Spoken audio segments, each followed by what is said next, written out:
Okay.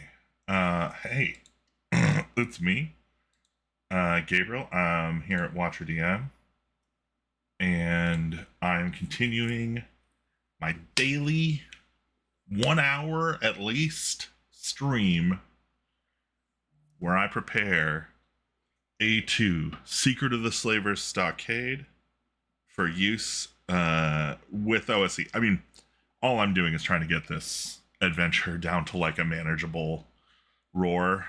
Um, but I'm going to be running it with OSE. So there's going to be a next part, like after I get all the room stuff sorted out, the next step for me is going to be linking together things that are like, oh, well, this is clear, I'm going to use an OSE goblin versus a versus like an AD&D goblin and see if there's a huge leap there. And I fill out all these stat blocks with everything. So not talking about that though. Today we are diving in to 28 slave pens. So we have finished the whole hill fort in previous episodes of this, and we are most of the way through the dungeon at this point, with the exception of the slave pens. I think we're going to spend the whole day in the slave pens, potentially. Maybe not, though. If this goes really fast and I catch back a bunch of time, then we may end up just keep blazing through. I've got until about 5:13 p.m. Pacific to get kind of as far as I can on this. I should also check real quick that the stream is working, so I'm going to do that. I'm going to bring up chat in case anybody wants to hang out and chat with me. I hope you will. I do like it when I get to have friends. Okay. Cool. Looks like I should also looks like we're good. Okay. So we are in, and we are going to start into 28A. Yeah, I guess there is a section here about the slave pens in general, which makes sense. Room is divided into cells of metal bars, each roofed over or roofed off with crossbars. There are slaves in each cell, wearing only simple cotton garb. Most cells only appear to hold 2 to 8 slaves each. Rising above the cells on the east wall is an overseer's platform cut out of the stone wall. When the party enters this room, there's a 25% chance that they will be sighted by the overseer, and several will move to investigate the visitors. Several what? Several overseers?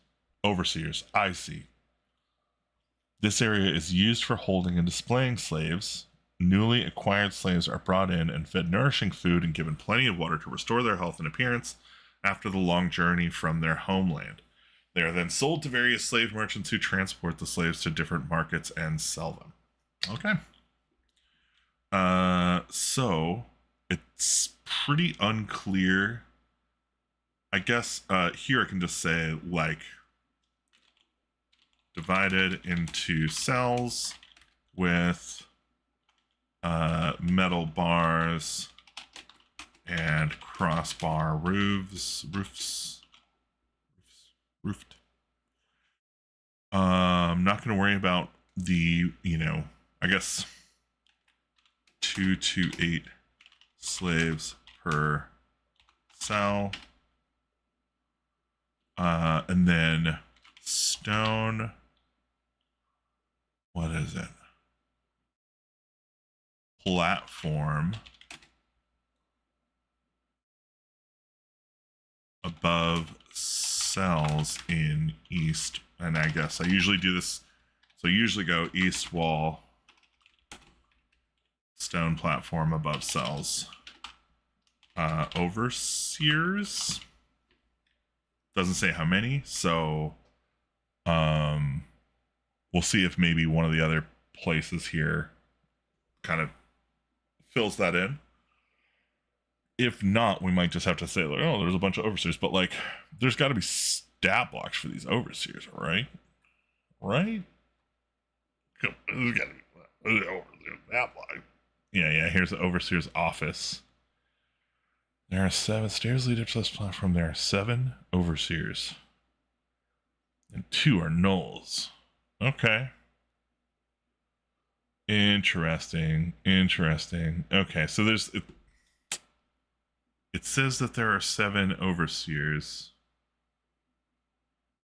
I guess I have to assume that that's all of the overseers that can be seeing this area. So we'll say 7 overseers. 5 hobgoblin, 2 gnoll. Cool. All right. Safe cells. These cells are 20 feet square and are filled with slaves. The slaves appear listless and apathetic. The cells hold slaves which have already been purchased by slave merchants. They have regained their healthy appearance and have spent 24 hours in the cloakers' room on the fort level to make them docile and easy to manage on the trip to the market. The slaves will remain mind-numbed for 1 week. So, 8 women, 7 men, 3 male elves, 2 shorn dwarves. Shaved the dwarves? Rude. All sold and under the cloaker influence, docile.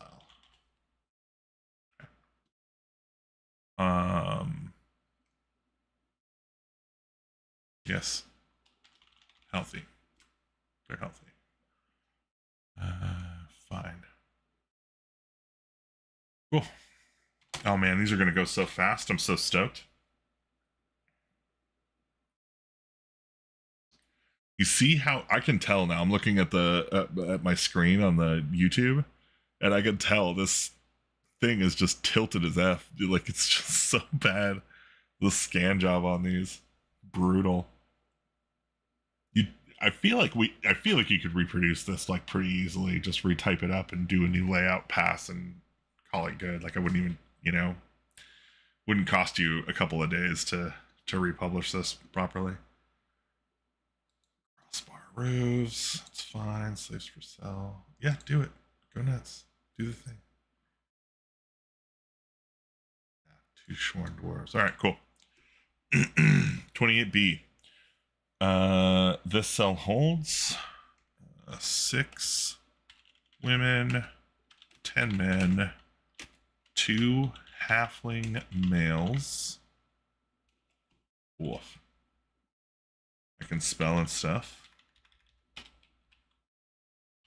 1 halfling female. And 1 half orc. Halfling female is deaf and was unaffected by the cloaker. Unaffected by cloaker. But playing dumb. She witnessed the cavelings steal a girl and will inform the adventurers if they find a way to communicate with her. Okay. Knows the cavelings stole a girl.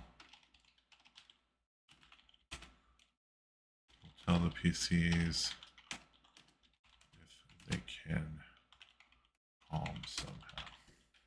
Okay.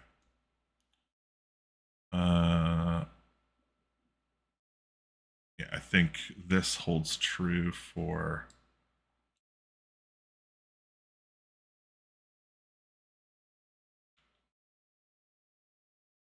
both of these, I guess. Get out of here. All right. Yeah, I guess, I don't know. I guess I could put this under here. Oops.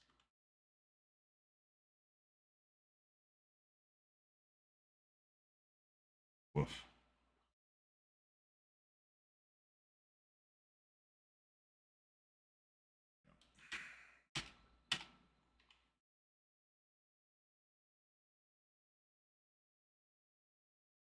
Okay. And then it goes into the Caveling Temple, which looks like it has its own kind of room description. And then it goes into a whole chunk about the different caves. So this is where the real meat and potatoes, I think, of this is going to go today. This is where I'm going to spend like basically all my time. So let's actually also look at the map real quick just to get a sense of what we're talking about here. So it's this sea right here. So this is the Caveling Temple. It's definitely the entrance. And then this is the cave back here. And it looks like there's a way out up there? Question mark. So let's read this thing. This cell is similar to the other two next to it, but there are no slaves in it. Instead, in the center of the floor, a white circle has been drawn, and in the center of the circle is a stone, 5 feet tall, vaguely resembling a woman standing facing the back wall with her left arm raised. The back wall has a hole torn in it, and beyond this opening is darkness. Beside the hole is a large, muddy pile of rags. This is the cell where Marquesa places her unsuccessful experiments. Oh, snap. These creatures have widened a crack in the northern wall that leads to a series of caves, and Marquesa has permitted them to live there, as the cell is not suitable for holding marketable slaves. She calls her creations cavelings, and these creatures, in their madness, call Marquesa a god, and have fashioned by hand a crude idol of her. Only the face of this statue vaguely resembles her, but she has been given a set of fangs, a serpent for a tongue, and worms for eyes. Oh, amazing. Love that imagery. A pile of rags beside the cave entrance is a crippled caveling known as Mouth, because only he remembers the tongue of the outside world. Oh, I see. He's the only one who speaks common.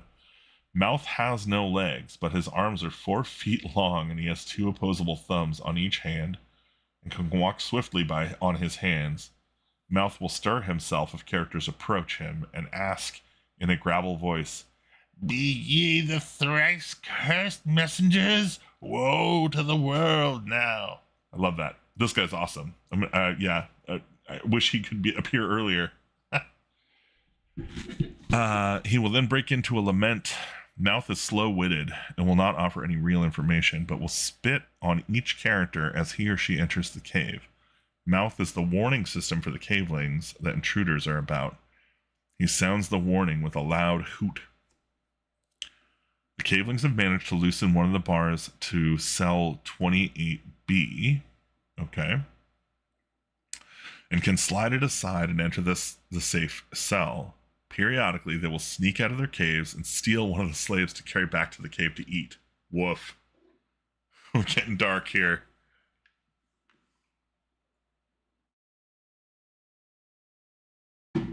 Okay, let's write this thing. So, we're in the 28C Caveling Temple. White statue of Marquesa.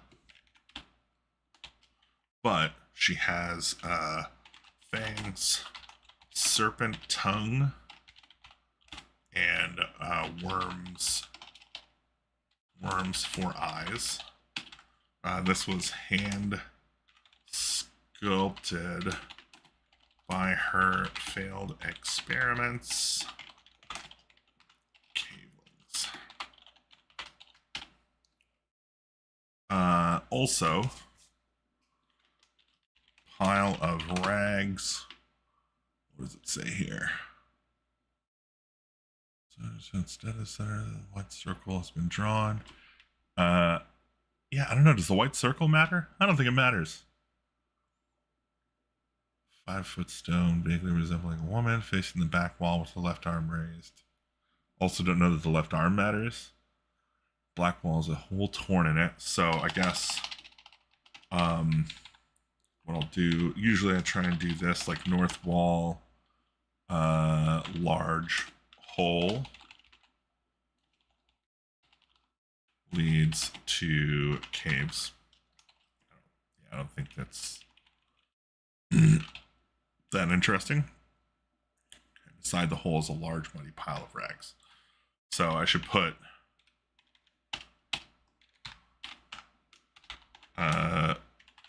Next to hole is large, muddy pile of rags. Inside rags is mouth. A legless cabling. Speaks common. Alerts other cablings with a hoot.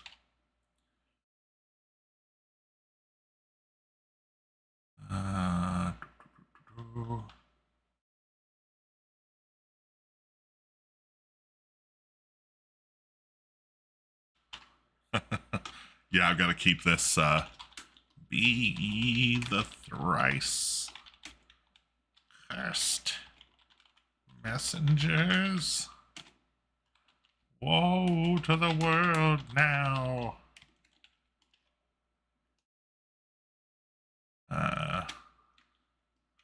Then lamentations. It's great. Mouth is slow-witted. Will not.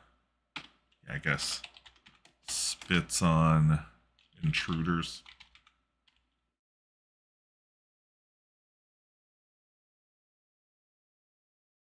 And then I guess also in the cage. So yeah, so there's the white statue. And then there is a loose bar to 28B. Allows the cavelings to steal occasional slaves and eat them. Eat them. Occasional. I think cavelings is just what it's going to be. Okay. The caves. There's a series of caves and winding tunnels. Yeah, I feel like... Okay, they're pitch black and the air is cool and damp. There's no light throughout these caves, and characters without infravision or a light source will fight at -4 to hit. I already know how blindness works, so caves are pitch black. Fine. In fact, I think what I'm going to do here is I'm going to put another toggle list. Call it caves. Get out of here. Get out of here. Nobody's doing that. All right. And then we're going to put these caves under it so that so I can put some details about the caves here, because it's just wandering encounters for the caves that I'll want to use. So, pitch black, like the Vin Diesel movie.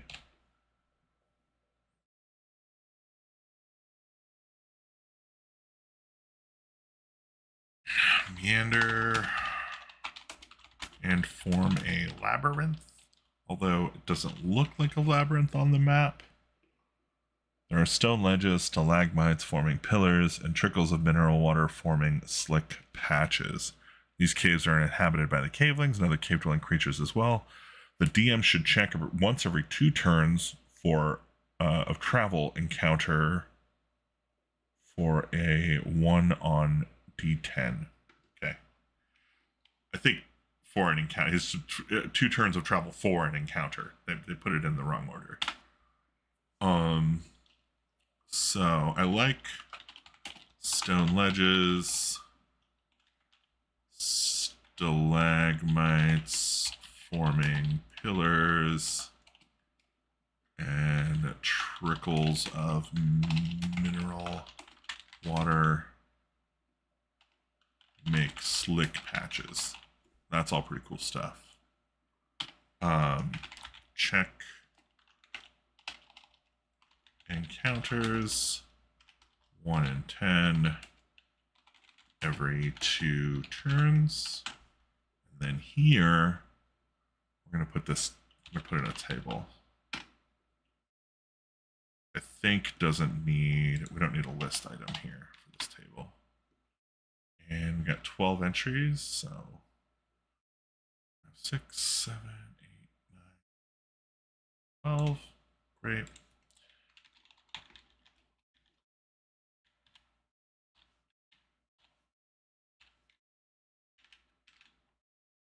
Okay. Caveling.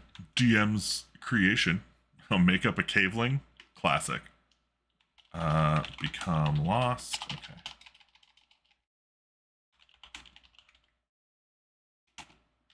Reach dead end.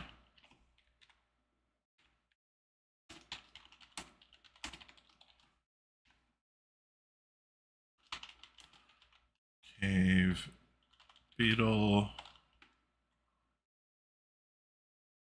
I think it's just one cave beetle. This will be pitfall. 1d4 damage. Dripping water. 4 and 6, it's drinkable. Giant rats. Which I guess is going to be 1d4 plus 1 giant rats. Don't need the rest of that. 1d4 giant centipedes.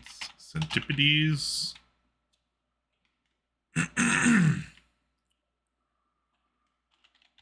Sound. So the DM may allow the sound to lead the party to an encounter or to a trap. Okay. Whatever, make up a sound. Fungus. Edible, so it's gonna be 2 and 6 edible.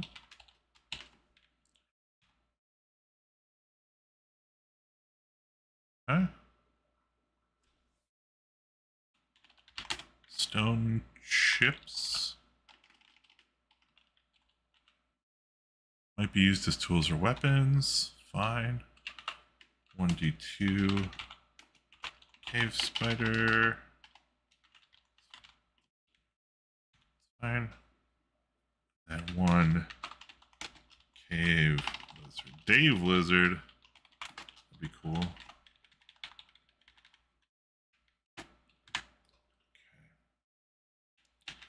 Man, I can't believe they're just like, oh yeah, just make up a caveling. Well, that's kind of wild.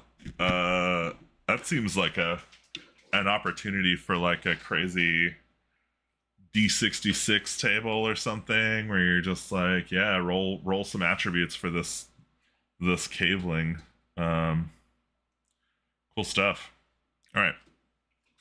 The cavelings have formed their own society within these caverns and live in different caves, one for each tribe. Most cavelings are insane, and any children they have raised insane. I'm going to leave the caveling kids out of this. Since most of the cavelings come from lawful races, they have reorganized themselves as one people where it is normal to be insane. Okay.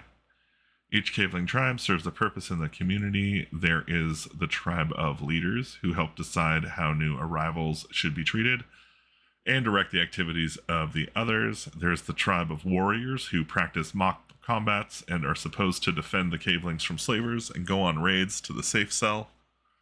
The workers build things and gather fungus, water, and small insects. The hunters hunt cave beetles, spiders, and the feared cave lizard. There's only one cave lizard down here at all. And the thinkers are teachers and priests and help doctor wounded cavelings and make cavelings out of the children. And make cavelings out of the children. Very cool. Insanity is also on a tribal basis, with the affliction helping to determine which tribes a caveling will become a member of. For example, warriors might be homicidal maniacs, while leaders might be suffering from megalomania. Okay? The DM should select the insanities and will find details in the Dungeon Master's Guide, page 83 to 84. Interesting. So the first edition Dungeon Master's Guide has rules for madness or insanities. I'm looking that up. I'm looking that up later. I'm not going to do it right now on stream, but I'm going to look that up later. The bodies of the cavelings are horribly twisted and distorted due to Marquesa's improvements, and they are not recognizable as their original race. The DM should determine how a specific caveling has been modified. Some of the changes are useful, such as the ability to climb walls, infravision, clawed hands, and so forth, while others will only be grotesque. The typical caveling will be blah, blah, blah. Stat block. Communication with the cavelings will be difficult because their language consists of guttural grunts and shrieks. When cavelings are first encountered, they will be curious but cautious. If the caveling's reaction is friendly, they will try to amuse the newcomers with songs, dances, tricks, and by throwing gifts of fungus or smooth stones at them. These actions may appear hostile to the party, but if no hostile action is taken in return, the party will be deemed friendly, and they will grab the hands of the characters and drag them to the leader's cave. Interesting. If the leaders determine the characters are not the messengers of light they await, they will welcome them as caveling and set a feast of fungus, puffball spider meat, dried roaches, and fermented beetle juice. The beetle juice is very intoxicating, and characters imbibing it must save versus poison or become drunk and slow-witted.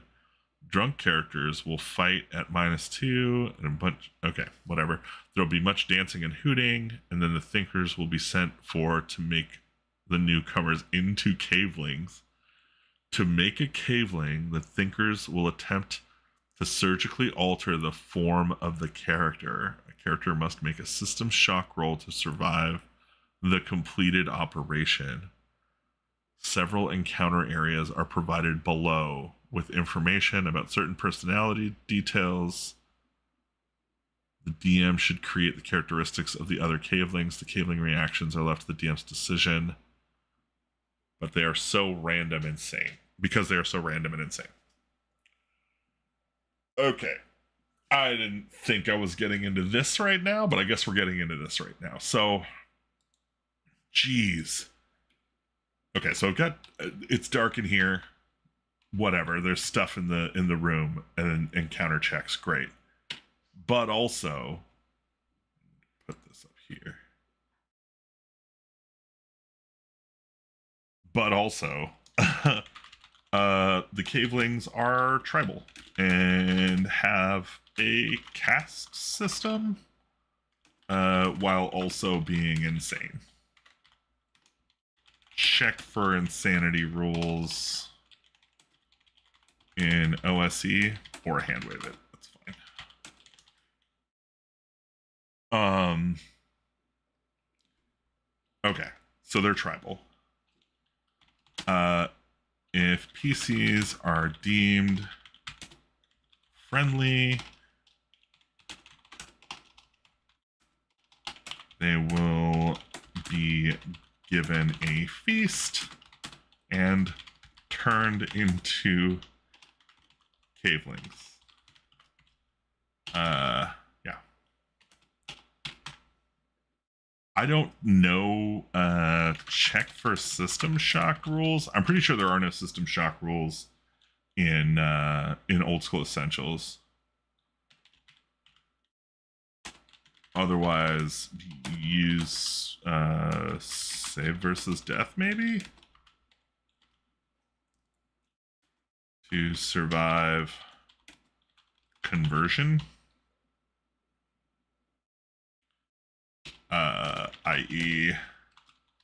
surgical modification. Okay, so this is insane. I probably won't do this. I don't think my players will go for this. But if they do, I can imagine there's an opportunity here to let my players be like, yeah, I'll take a third arm. Which sounds kind of legit. That sounds pretty dope. We'll give it a shot. We'll see. I'll leave it in there. I'm going to figure out some of these rules here. I have to do some research, but I think that's fine. All right. Let's dig into these encounter areas.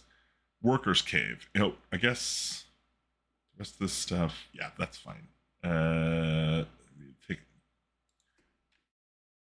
They will be taken to, we have Leader's Cave, the Leader's Cave, and given a feast, and by thinkers. Man, this is a pretty messed up, a pretty messed up worldview the writer had here. It's fine, but it's pretty messed up. Workers' Cave. So 23 workers. Cavelings. At present, only 4 workers are in the cave. Okay, so live here. 4 currently present. 2 have large ears and no eyes. See by sound. 2 have large ears, no eyes. Echolocation. Okay. Another has squat arms and legs and prehensile toes and can climb walls well.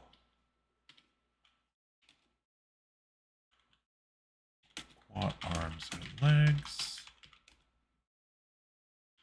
Prehensile toes. Climbs walls.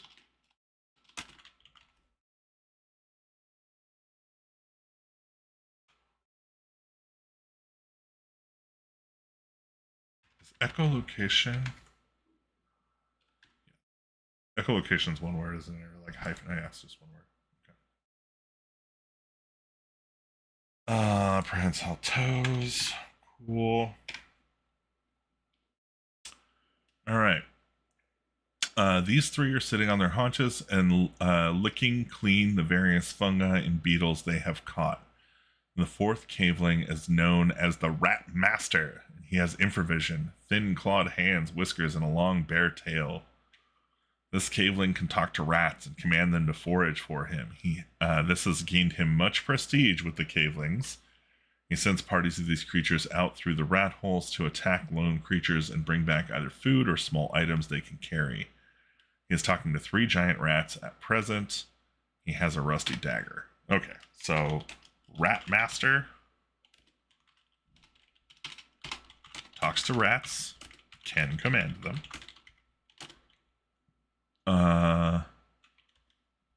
Infravision, clawed hands, whiskers, and a long bare tail.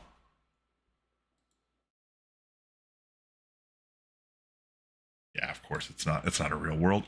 Infravision is not a real word. Doesn't show up in the dictionary. So currently talking to 3 giant rats. Fine. Yeah, that's fine. Okay, Workers' Cave is done. Let's do Hunter's Caves. Where are we at so far? I feel like so 1, 2, 3, 4. A big 4, 5. We got 5 left. We're killing it. Timing is good. Timing is looking good. 4:45. We're in the Hunter's Cave. In this cave live 12 hunters. 12 hunters. Cavelings live here. They are grunting and hooting as they attack 2 cave beetles that have herded back to the cave. The chief hunter is Raker. Raker has 3 legs set in a tripod pattern. He also has 4 2-foot-long spines on the back of both arms. Weird. 12 hunters. All hooting at 2 cave beetles. All hooting at 2 cave beetles. They have herded into the cave. And then chief hunter is Raker. 3 legs. Tripod. and 2-foot spines on back of arms. Fine. Cool. So I think that puts us at 6. Let's do Thinker's Cave. There are 9 thinkers in this cave. There's also 1 warrior and the caveling ruler herself. They are probing and poking a terrified girl with blonde hair. The caveling ruler suffers from the delusion she is the living form of Marquesa and is called the Inner Marquesa.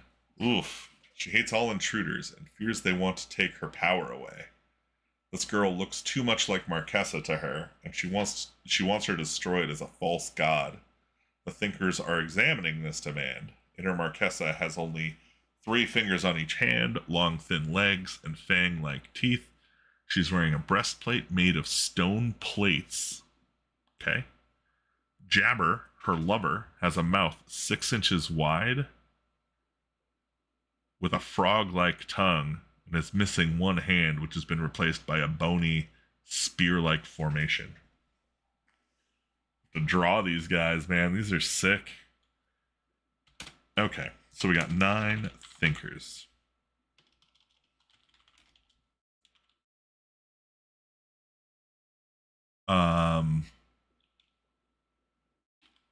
One warrior. And caveling ruler, Inner Marquesa. That's how she's known. And I guess these guys are poking and prodding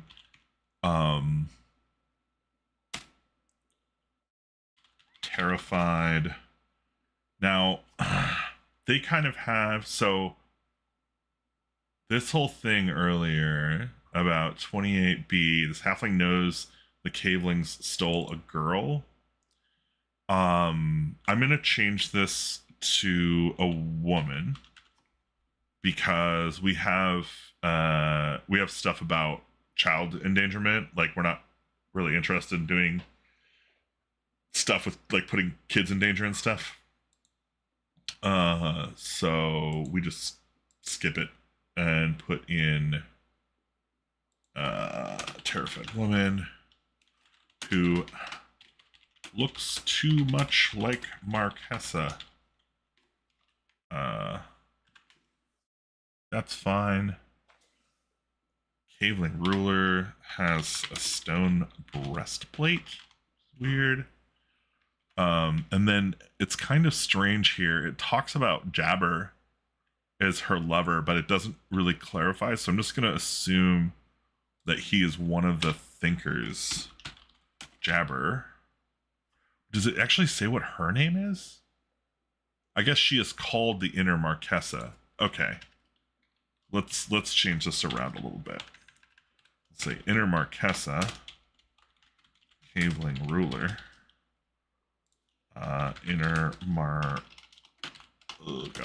Marquesa's lover. 6-inch wide mouth with frog tongue.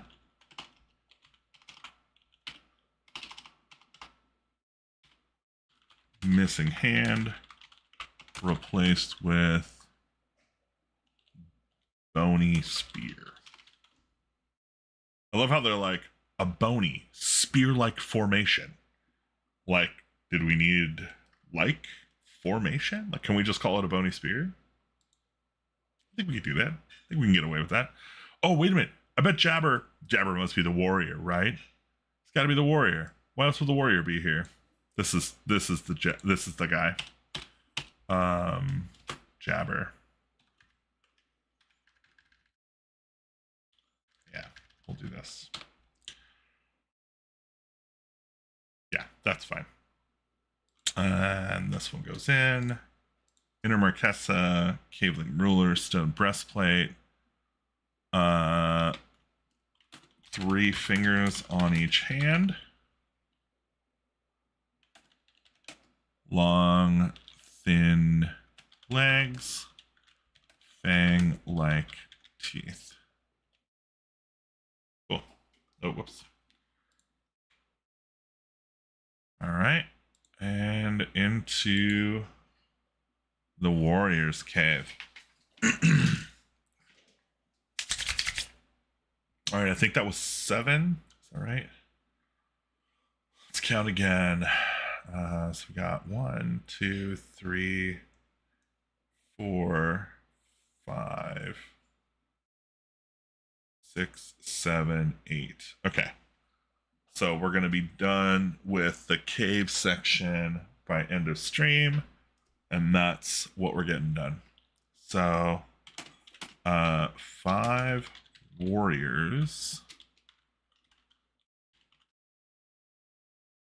While 6 more are out with the workers, protecting them from harm. Man, they should really just say like 11, like they kind of set the precedent. How many live here? And then how many are here? 5 currently present. Fine. Snatcher is the head warrior. Okay. Snatcher. Head warrior.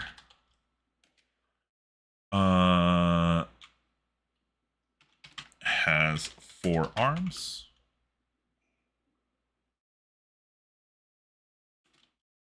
1 vestigial.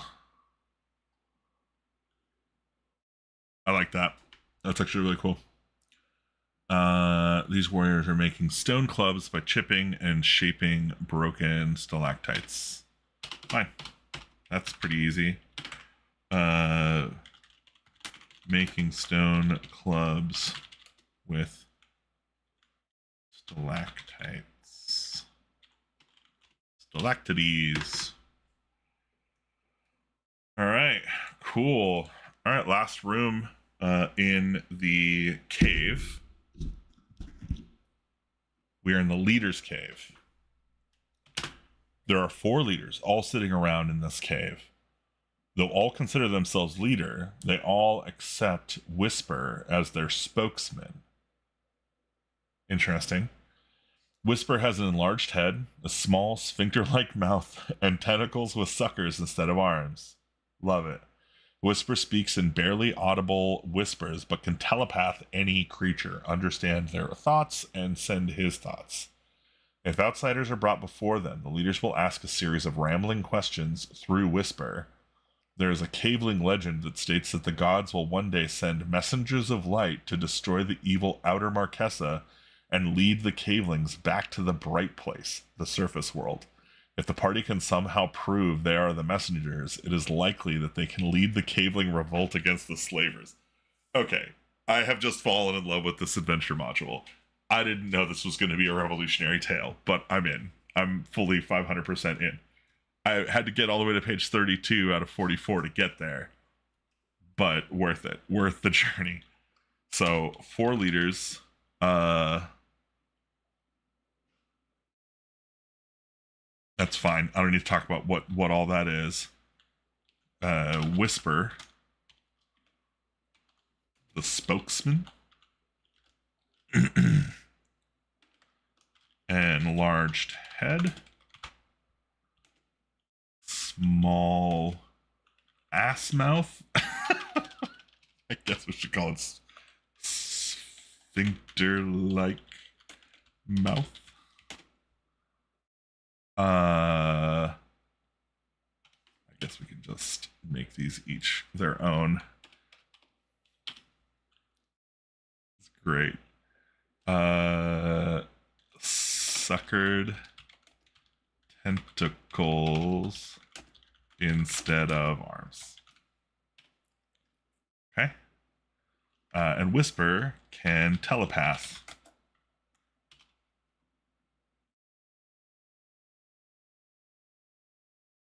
Okay. Intruders are questioned with, I guess are given rambling questions from Whisper. If convinced the PCs are the messengers of light, the cavelings can be led in a revolt against the slave lords, or is it just against the slavers here? Okay, the slavers. Okay. Well, geez, I think I somehow managed to do 10 rooms in 45 minutes, but that's fine. I think I've still got 15 minutes to go. So we're just going to keep going.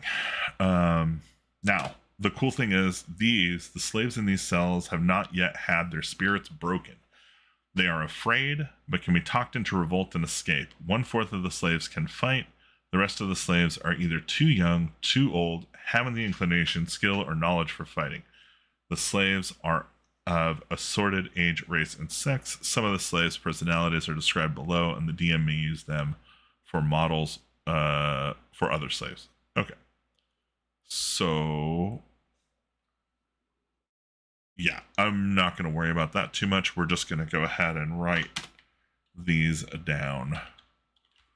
3 women, 1 bald.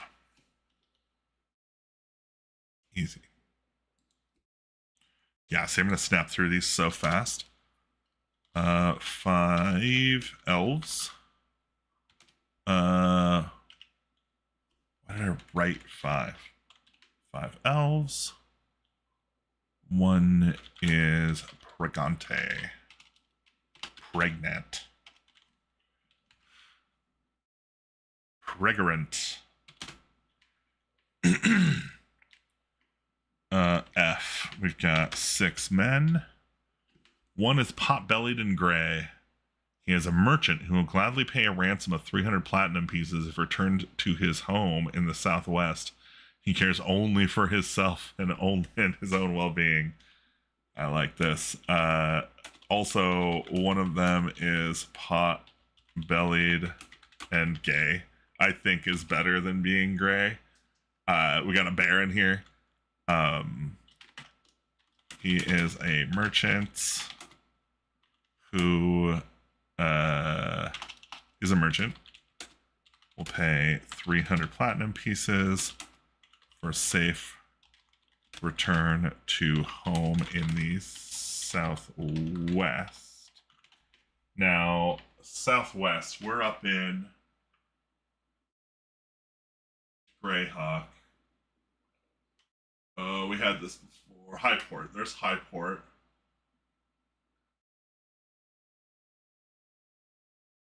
West.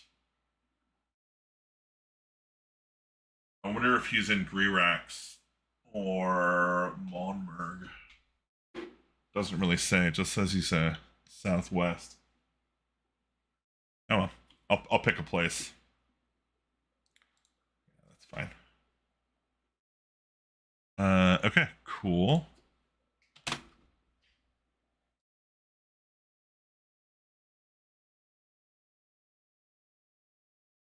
Let's do 28G. 8 children. Okay. 3 are elven, 4 are human, and 1 is halfling. 1 fair-haired boy who is looking after one of the smaller children is the nephew of a duke in the north. He will not reveal this, but will be helpful and will say that his family will be grateful for his return. The duke will pay any reasonable reward requested. Okay. So, I'm honestly just going to say 3 elves. 4 humans. And 1 halfling. And I'm going to say halfling is nephew of... See, do I have a duchy in the north here?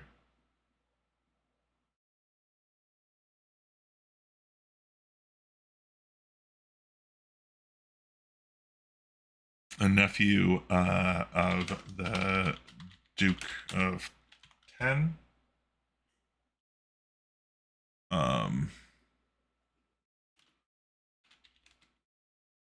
Won't bring it up. Family will give any reasonable reward.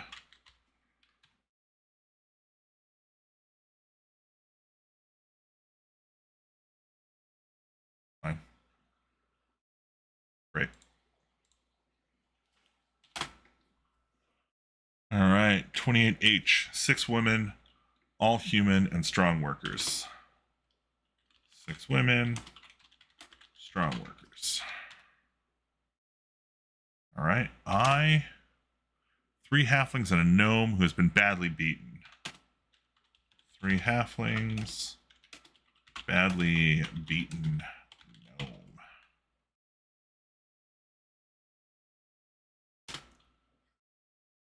J, 7 men.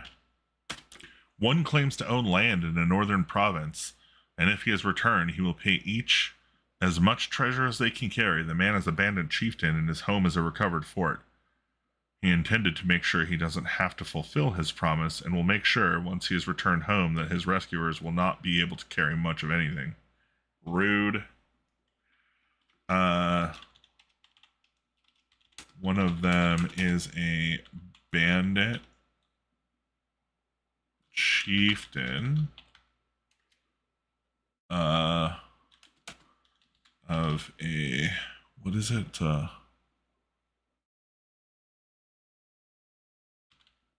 Recovered fort in the north.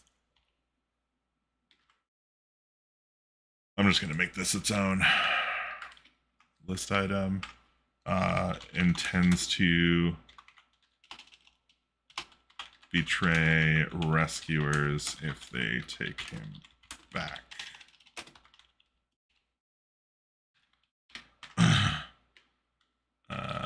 Wily, but funny.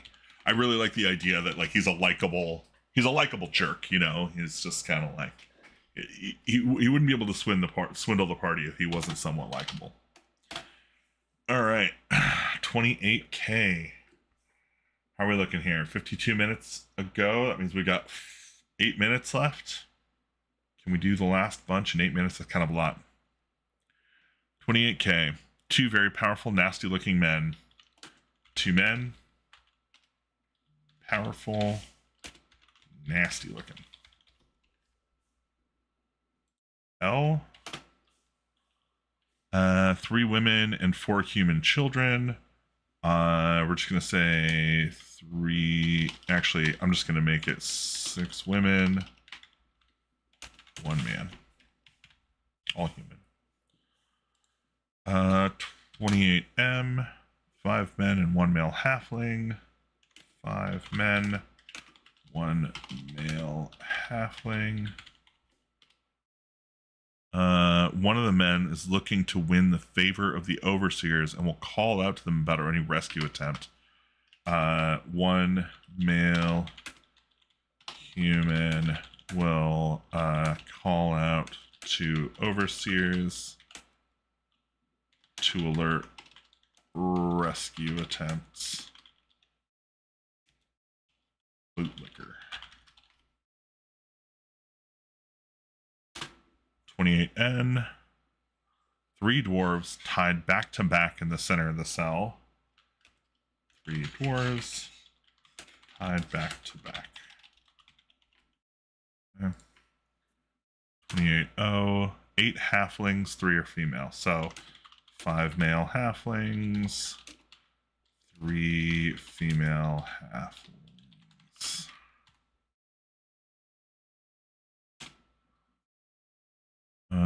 P, 4 middle-aged men. Okay. Q, 10 children, mostly teenage girls. Yeah, I'm just gonna say 5 men, 5 women.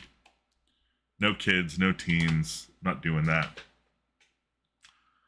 28R, 6 elves, 2 are children.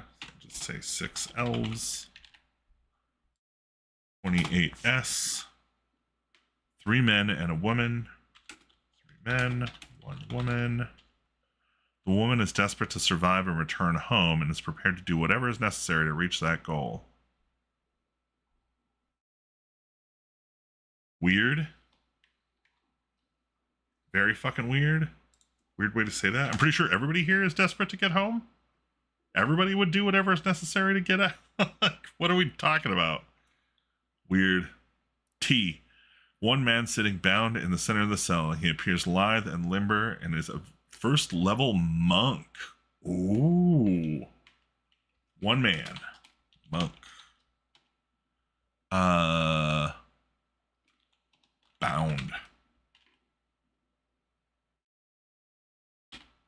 Okay. And then, yeah, here we go. You. 1 man.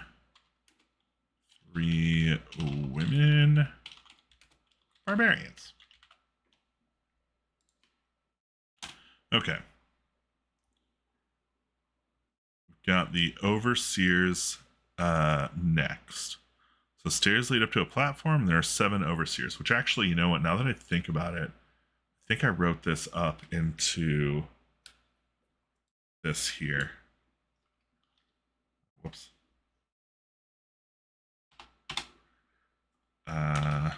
Where overseers can see everything. And then, whoops. No. God damn it. I messed up. Back. Get it. Put it down here.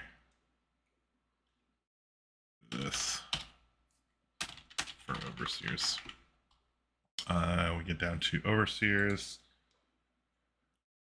I don't think there was a ton here, but there is, oops, there is 2 tables, 2 benches, 4 cots, 6 stools.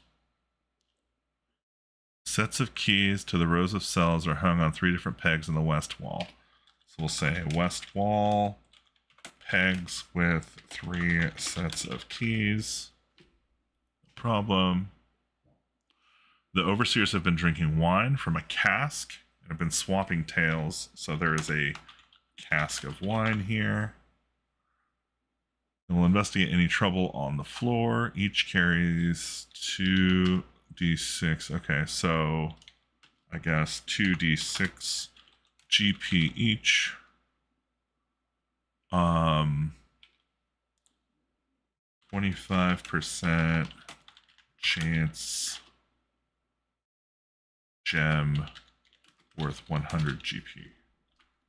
Okay. All right.